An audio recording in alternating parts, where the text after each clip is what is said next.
President Trump तो रोजाना की बुनियाद पर आपने देखते हैं कि वो बदलते जा रहे हैं जी। लेकिन स्टार्ट जो आपने किया ह्यूमन इंटेलिजेंस और जो आर्टिफिशियल इंटेलिजेंस की वजह से जिस तरह टारगेट किया गया लीडरशिप को, उस पर मैं रोशनी इसलिए डालना चाहूंगा कि इजराइल का ये बहुत पुराना प्लान है, क्योंकि आपने देखा वो ग्लोबली ह्यूमन ऑब्वियसली जो वैल्यूज हैं उनका फॉलो नहीं करता।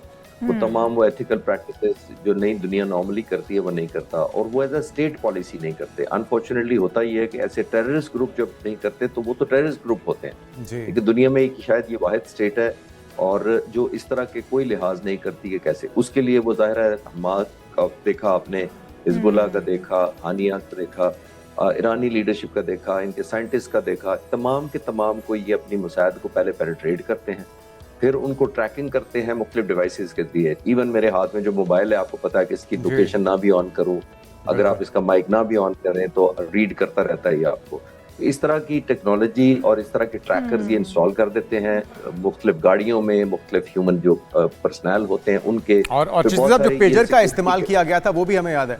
जी जी बिल्कुल बिल्कुल, मैं उसी की तरफ बिल्कुल रेफर कर था, आपने सही याद कराया कि पेजर का आपने नोट किया होगा कि पेजर को हम कितना कंफर्टेबली समझते थे और एक किस्म का हार्मलेस समझते थे। जब वो एक्सप्लोड हुए तो पता लगा कि इजराइल की रीच कहाँ तक है।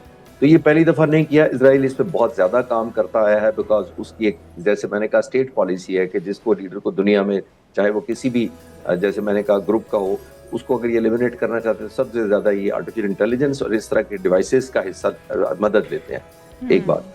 अब आते हैं प्रेसिडेंट ट्रम्प का, जो आप कह रहे थे कि रोजाना की बुनियाद पे, तो रात को मैं नोट कर रहा था, थोड़ा सा मैंने लिस्ट डाउन किया तो मैं आपको बताने की कोशिश करता हूँ प्रेसिडेंट ट्रम्प ने किया क्या। 28 तारीख को जो उन्होंने हमला किया तो पहली तारीख को उन्होंने कहा कि ये 4 हफ्ते चलेगी जंग, फिर 2 तारीख को कहा कि नहीं वो 4 से 6 हफ्ते भी चल सकती है, फिर 19 मार्च को उन्होंने कहा कि अगर मैं चाहूं तो 2 सेकंड में खत्म कर सकता हूं, फिर उन्होंने 22 मार्च को ये कहा कि अगर ईरान ने 22 मार्च जेल में रखेगा कि अगर ईरान ने हॉर्मोज नहीं खोला तो 48 घंटे में मैं अटैक कर दूंगा। 22 तारीख के बाद 23 तारीख को कहा कि बड़ी अच्छी मुज़ाकरात चल रही है ईरान के साथ तो अब मैं खुद ही हंस पड़ा सुन के। और फिर 24 मार्च को कहा कि हमने जी फिर मार्च में उन्होंने कहा कि नहीं, जिस दिन कहा ये कि मैं 2 सेकंड में खत्म कर सकता हूँ, फिर अगले दिन मुज़ाकरात करने शुरू किए और उससे अगले दिन 24 मार्च को कहा कि जंग तो खत्म हो चुकी है, हम तो जीत चुके हैं पहले ही। तो 25 मार्च को उन्होंने कहा कि नेगोशिएशन के लिए ईरानी बहुत टफ नेगोशिएटर है। तो मुझे नहीं समझ आती कि कब उनकी जंग खत्म होती है, कब। खालिद चिश्ती साहब, एक तो ये बात बिल्कुल दुरुस्त है, ये उनकी जहनी हालत की हमाजी करता है कि किस तरह से वो अपनी जहनी हालत जो उनकी इस वक्त बिगड़ी हुई है वो बिल्कुल नॉर्मल नज़र नहीं आते हैं। या तो वो खुद ही उन्हें समझ नहीं आ रही कि वो क्या करते चले जा रहे हैं, या फिर उनके जो मुशावरती हैं वो उनसे इस तरह के बयानात बाजियाँ करवाते हैं, इस तरह की शरारतें वो करवा रहे हैं।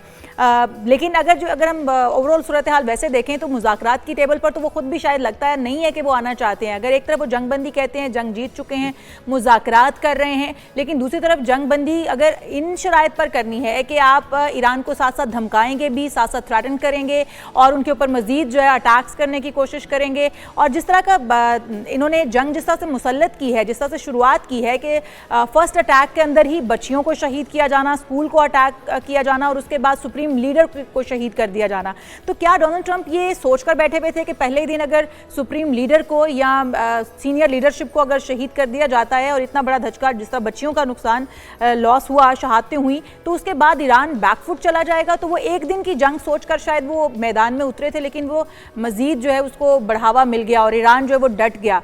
तो एक तो शायद उन्हें पता ही नहीं था, और अभी तक के जो उनके बयानात हैं लगते हैं उनके जो मुशावरती हैं उनके बयानात हैं, या उनकी वाकई जहनी हालत ठीक नहीं है?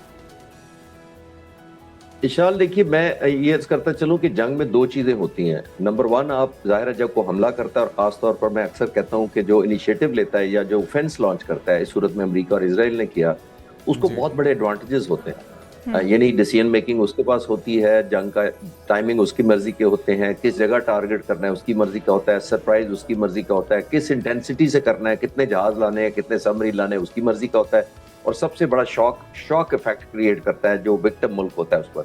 इतने ज्यादा इनिशिएटिव, और वो भी सुपर पावर दुनिया की बैक बाय इजराइल के पास हो, उसको तो बहुत वक्त लगाना ही नहीं चाहिए था। उसकी बड़ी 18 इंटेलिजेंस एजेंसियां उनको रिपोर्ट करती हैं प्रेसिडेंट ट्रम्प को, तो सारी की सारी मिसकैलकुलेशन हुई। अच्छा, होता यह है कि जब आप अटैक करते हैं तो आप समझते हैं, प्रेसिडेंट ट्रम्प जैसे लोगों को तो बिल्कुल समझना चाहिए कि जंग का जो कंट्रोल है मेरे पास है, जब कंट्रोल मेरे पास है तो एस्केलेशन भी मेरे पास है। लेकिन इसके अंदर दो लफ्ज मैं ऐड करता जाऊं, कंट्रोल और एस्केलेशन के अंदर दो ऐड करता जाऊं। जब आपको एक गलत फहमी हो के कंट्रोल मेरे पास है, इसको अंग्रेजी में ये साइकोलॉजिस्ट कहते हैं डिल्यूजन, आप वो समझना शुरू कर देते हैं, जो आप समझते हैं वो समझते हैं वही हकीकत है। तो जब आप समझते हैं डिल्यूजनल अगर आपका कंट्रोल हो, जो आप हो ना जबकि आप समझे के है, तो फिर आप एस्केलेशन की तरफ जब जाते हैं तो वो भी एक डिसेप्शन होती है। अब देखिए प्रेसिडेंट ट्रम्प हर दफा कहते हैं कि मैं 48 घंटे में खत्म कर सकता हूं, मैं ये कर सकता हूं, यानी उनको एक डिल्यूजन ना सिर्फ कंट्रोल के बारे में है बल्कि एस्केलेशन की भी उनको डिसेप्शन है। वो समझते हैं हर दफा जब मैं ज्यादा स्ट्राइक करूंगा, जब ज्यादा हमले करूंगा तो इसका मतलब है मैं जीत जाऊंगा। अच्छा तो जी साहब, अगर पिछले 24 घंटों की बात की जाए तो उसमें काफ़ी हैपनिंग्स हुई हैं। एक तो हम बात करें पीट हेग्सेथ का बयान काफ़ी जारहाना था, वो फिर से धमका रहे हैं। 2000 केजी से ज़ायद वज़नी बॉम्ब्स का इस्फहान पे गिराया जाना, हमलों में तेज़ी आ जाना। फिर जो कैरोलिन लेविट हैं, तर्जुमान है वाइट हाउस की, उनका बड़ा मुज़क्का ख़ेज़ एक बयान सामने आया कि जो कॉस्ट है वो डोनाल्ड ट्रंप सोच रहे हैं कि अरब ममालिक से ली जाए, सऊदी अरब और दीगर खलीजी ममालिक से ली जाए। तो ये सारा कुछ क्या मुमकिन हो पाएगा? किस अहमकों की जन्नत में इस वक्त अमेरिकी लीडरशिप है? क्या उनको ग्राउंड पे नज़र नहीं आ रहा कि लोगों के सेंटिमेंट्स क्या हैं, उनके अपने इत्तेहादी, चाहे वो नेटो हो, चाहे वो यूरोपियन कंट्रीज़ हों, यूनाइटेड नेशन हो, या अमेरिकी अवाम जिस तरह से वीकेंड पे निकली है मिलियंस की तादाद में 50 से ज़्यादा रियासतों में? मिसकैलकुलेशन मुसलसल होती जा रही है या अब कोई ऐसा ब्लंडर वो करना चाहते हैं जिससे शायद वो जस्टिफाई कर पाएँ अपने फौजियों की हलाकत के ज़रिए? देखिए जुनैद, सबसे इम्पोर्टेंट तो बात यह है कि डे वन से हमें पता है कि अमेरिकन प्रेसिडेंट ने कोई फॉर्मल अप्रूवल नहीं दिया हुआ कांग्रेस से। जंग की कॉस्ट की आपने बात की कि बहुत महंगी पड़ रही है, तो 3.87 बिलियन उन्होंने पहले 100 घंटे के अंदर खर्च किया था, जिसके अंदर से तकरीबन $300 मिलियन के तो 3 F-15 थे जो दूसरे दिन गिर गए थे, आपको याद होगा जी। तो इनको अगर हिसाब लगाएं तो आज सारे तजिया नगार एग्री करते हैं कि अमेरिका को एवरेज रोजाना की बुनियाद पर $1.5 से $2.25 बिलियन इस जंग पर खर्च ना करना पड़ रहा है। तो मैंने हिसाब लगाया कि अगर मैं 1.5 या 1.75 ना भी करूं तो 1 बिलियन पे भी अगर खर्च करूं तो आप जरा कैलकुलेटर करेंगे तो आपको $42 मिलियन पर घंटे के हिसाब से खर्च हो रहा है और $11,000 पर सेकंड खर्च हो रहा है जब से जंग अनफोल्ड हुई है। तो अब किसी ने तो वो देना है। और नहीं तो ये तो अरब कंट्रीज का तो इन्होंने बेड़ा गर्क करवाया, क्या वो इनको पे बैक करेंगे आपको लगता है जी साहब? जी बिल्कुल जुनैद जी, देखें तो हुआ ही यही है कि जो उन्होंने एयर बेसिस का जो तकरीबन 11 बेसिस आज खाली पड़े हैं, ये किस लिए बनाए गए थे? 30-40 सालों से ये बेसिस इसलिए बनाए गए थे कि इन मिडल ईस्ट के मुल्कों को अमेरिका ने हिफाजत देनी है जब भी इन पर हमला हुआ। उन बेसिस पर हमला ही अमेरिका की वजह से हो रहा है, तो ऑब्वियसली वो लाइबिलिटी बन गए एसेट की बजाय, नंबर 1। और फिर अक्सर लोग कहते हैं जी खार्ग आइलैंड और हम 6 आइलैंड पर उतार देंगे, 10 आइलैंड पर उतार देंगे। तो मेरा सवाल ये होता है कि आप वो 11 बेसिस को जो 30 सालों से आपने इंफ्रास्ट्रक्चर बनाया वो तो खाली कर चुके हैं और उनको डिफेंड नहीं कर पा रहे आप। बिल्कुल सही कह रहे हैं।